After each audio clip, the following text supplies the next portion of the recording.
Hey internet, how's it going? Welcome to another episode of the John Graves Show. You know, it's crazy. I was watching this episode of Soul of Tokyo Ghoul, and for some reason when I was looking at it, it made me, for some reason I felt really good when Eto was practically just outright just wiped out all the investigators who had just attacked Yoshimura, and for some reason, I felt really good about that. I don't really know why. Probably because it was his character, but either way, either way, that felt really nice. However, the odd part is that, however, once Arima shows up, he practically just says, "I'm the best because I can use two weapons." However, I will be perfectly fair. I think that most of his combat ability pretty much comes from the weapons in which that he uses, using a very powerful arm cannon and a freely video game-esque shape-shifting sword that has the boss ability of forming pillars underneath the character and constantly attacks and comes up and tries to basically stab you. And it's actually pretty cool, but at the same time, it's like he has so many markings of being like a final boss. I swear that Junker is just so silly.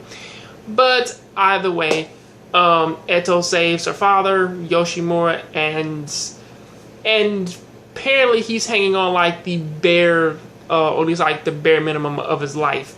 However, the bigger portion of this episode is sort of littered in with the whole thing of the Ken versus Amon, which technically, when I look at it, I'm like, these fights are actually rather cool, especially since how we had started off with two people with two different opposing ideals of that.